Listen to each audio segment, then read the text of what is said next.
Hello, ladies and gentlemen. Thank you very much for joining me today in this live webinar on the important subject of how to change your diet in the spring to lose weight. My name is Kabir Southwick, Ayurvedic doctor and pharmacist in practice for 27 years and offering Zoom appointments worldwide, and also the founder of Herb Man Teas, the sponsor of our talk today. So, why do we want to change our diet in the winter? Well, of course, according to Ayurveda, we need to modify our diet with the seasons. The three main seasons are based on the three harvest periods. If we were living on a farm and growing our own food, then we would know what these are. We have the spring harvest where we're getting the spring vegetables, and then we get the spring to early summer, and then we get the fall harvest, and then we get a little winter harvest. And of course, if you're a hunter and you're also hunting for some of your food, you're going to be getting this game more towards the after summer in the fall hunting season, where after the animals have already had their offspring. And if you're having cows on your farm, maybe they're going to have their calves at this point, so you wouldn't be getting so much milk. So at this point, it's not the best time to hunt. So it's not the best time to be eating a lot of animal protein. It's not the best time to be having a lot of milk because the cows are, all nursing. So naturally, if you were on a farm, you would be eating less animal protein, less milk. Now, you would have a lot of like fermented foods left over that you jarred and pickled during the winter. And you'd also have beans left over from your fall harvest as your source of protein now, because it would be harder for you to, hunt, or maybe you weren't able to do as much hunting during the winter. So if you were living on the land, you would be in tune with these cycles. Now, according to Ayurveda, if you don't change your diet in the spring, the summer, the fall, and the winter accordingly, then this can create health imbalances, which ultimately can lead to disease.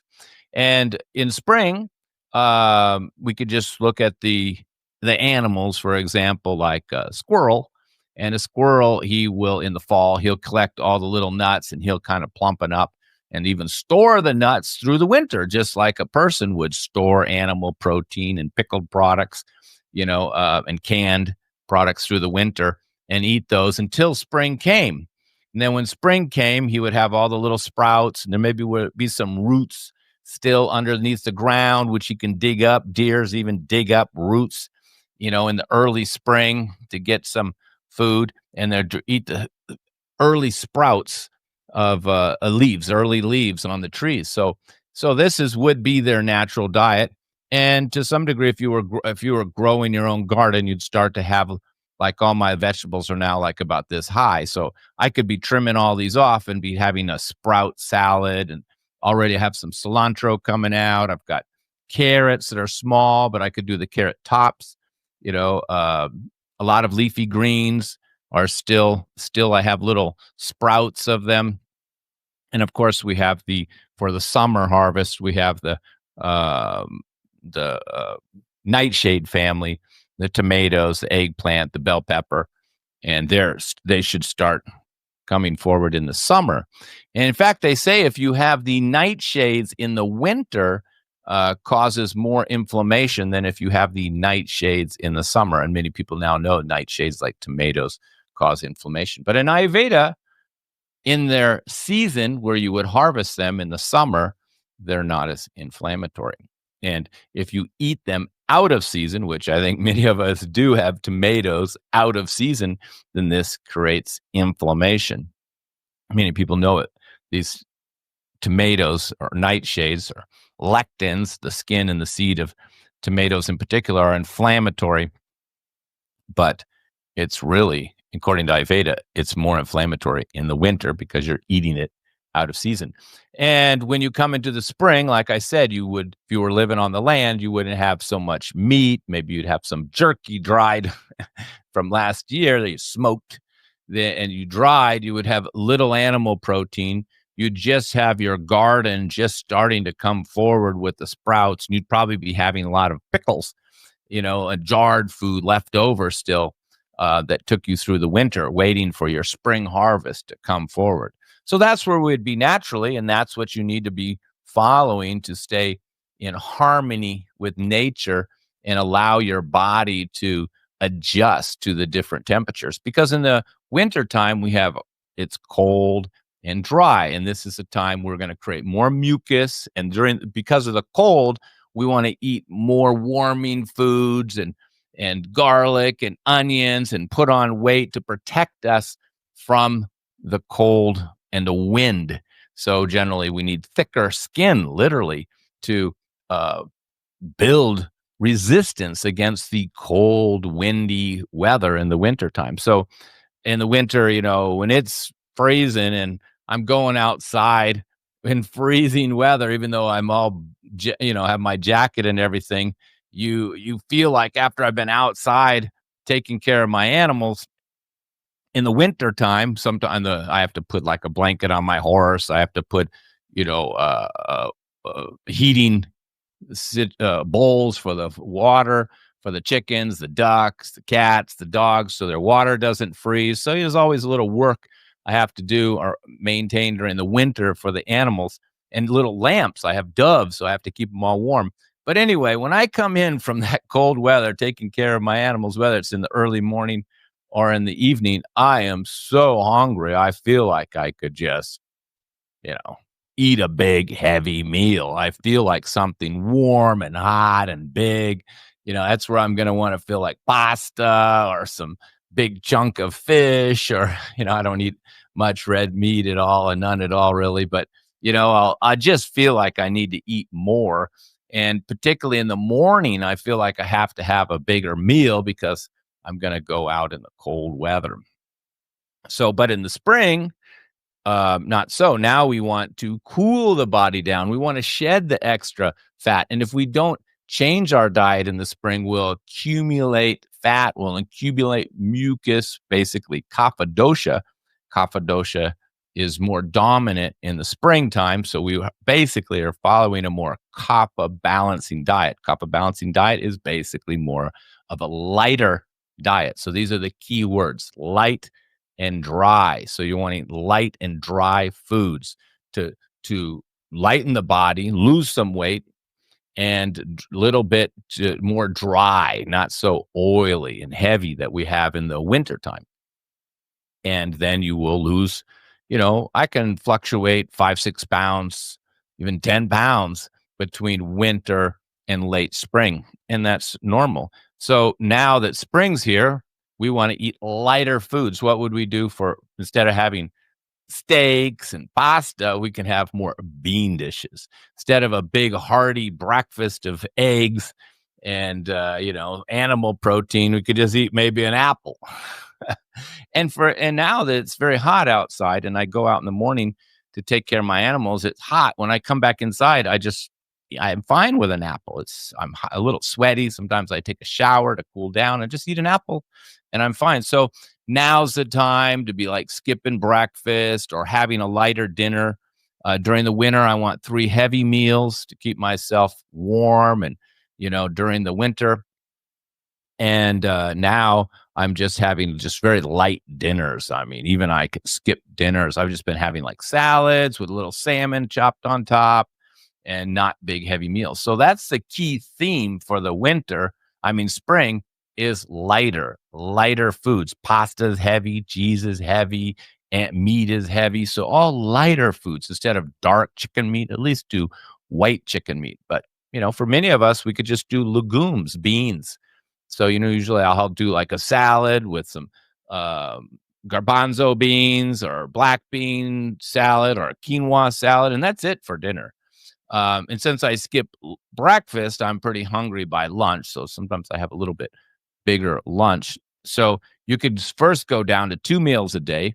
And also in the spring, you could start to, and particularly during the summer, you would have more fruit would come. We don't have a lot of fruit during the winter. We have some citrus in some parts of the country, but most of the fruit's going to come out in the summer. So during the summer, can have all the cooling fruit, particularly the tropical fruit. The tropical fruits, of course, are grown in tropical environments and are cooling. So coconut water, mango, all these summer cooling fruit. So, maybe for some people, you could have a breakfast and just fruit all during the day, sweet fruit, not citrus, not orange and grapefruit. These are sour fruits that are warming the body, and they're more suitable to the winter. Now, of course, we know why uh, citrus warms our bodies because the niacin. But, it's just a matter of fact. If you eat like 10 oranges, your whole body will just become warm. I did this one time in Hawaii. I was hiking and found a wild orange tree, and I ate about 20 oranges, and my whole body became red and flushed and sweaty. So that was a big lesson, even a good thing, you can't have too much. So you can't really do a cleanse on citrus. It's just too heating. You have to do cooling, sweet fruits. And as we're talking about cleansing or fasting, of course, online, everybody promotes their theory. Oh, everybody promotes intermediate fasting. It's the new fad now. If you go back 5 years, nobody was hardly talking about it. Most people don't even advise how to do fasting properly. And first of all, during the winter isn't the time to fast. Is the best time to fast is the summer when it's hot. And you don't have to fast on nothing. You can even just fast on apples all day long to keep you full and clean you out, cooling, sweet fruits. So now is the time to have one less meal a day, maybe fast one day a week, or do a little fruit fast one day a week, or even a couple days in the summer, not all year round. Just, this is the problem with people online who promote these kind of theories of, should only never have dairy products and or only eat animal products. I mean, they're just different extremes. To some degree, they're right at certain times of the year for certain people. It's not that people are wrong. It's the details. It's the lack of knowledge that people say these things. Um, and but now is the time to do these cleanses, to lose the weight, to let the weight come down, get through the summertime, do more fasting. And then when fall comes, when it starts to get a little cold, then you can relax and start to eat a little more animal protein, more heavier meals, and literally gain weight and allow the body to prepare for the cold winter. Now, of course, it depends on where you live. If you're living in the southern hemisphere, everything is the opposite. And if your weather isn't very extreme, like Southern California, you're not going to have a cold winter or a very hot summer. So the amount you have to change your diet will be less.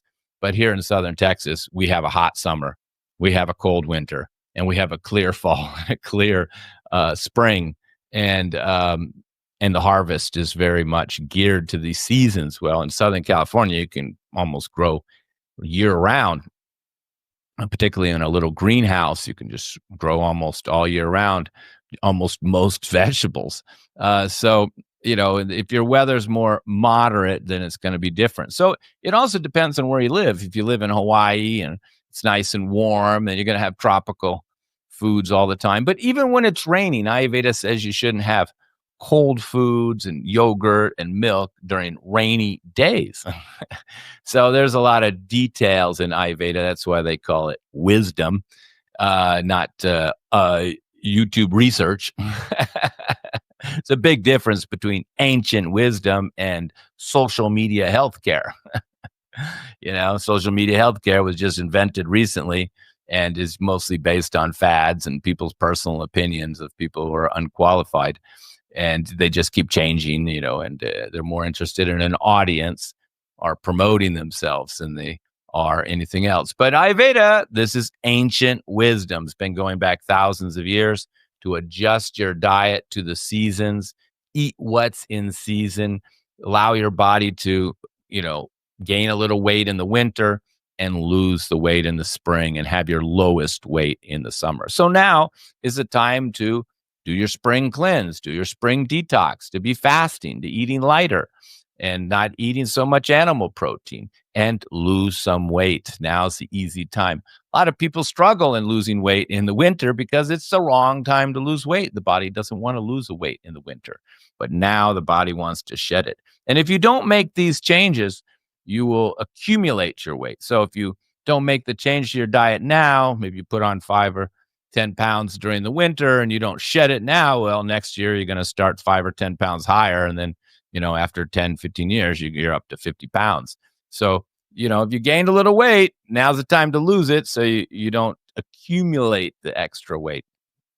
And also, if we don't clear the mucus and the phlegm from the body, we'll have respiratory allergies in the spring. And of course, being in practice for decades and selling herbal products online, I can see the amount of people who have asthma, bronchitis, respiratory mucus, and congestion. It's already started. We can see that these things are starting already to sell online, and I'm getting more and more appointments of people with respiratory congestion and mucus. So these are the people that really need to be doing the cleanse and changing their diet, but they're not. They're still having, the wrong foods in the spring when now's the time they need to cleanse. And if they don't, then they're going to have respiratory conditions in particular and weight gain, kapha type of conditions. So I hope that motivated you to change your diet, eat a little lighter, start your fasting, and we're going to do a whole webinar on how to properly fast. Don't follow the people you see online. Many of them are communicating how to fast completely incorrect in kind of a very simplified way of, don't eat for 18 hours or don't eat for so many hours. This is very crude, and there's many flaws to that approach. But we're going to do a whole webinar on that next week, proper way to fast, and now is the time to do it in the spring and the summer. Okay? But you can start with just eating lighter, less animal protein, less dairy, less meals, more fruit, and not eating as late and not having heavy meals at late, just allowing the body to naturally cleanse and shed the weight without a big effort. That's the beauty of spring. You're going with the tide. It's easy to lose weight in the spring. It's down. You don't have to, go to the gym and starve yourself because your body is happy to shed these extra pounds right now. But you can do this now for the next few months, right through the whole summer. Okay? And we'll give a talk on how to eat and in the summer and the health issues that often develop with people in the summer who don't change their diet. Summer is also important. Winter, fall, also important. We have to be in harmony with the nature to stay healthy. Thank you very much, ladies and gentlemen. I hope this motivated you to modify your diet, lose a little weight, avoid respiratory conditions, and stay in harmony with nature. Thank you very much.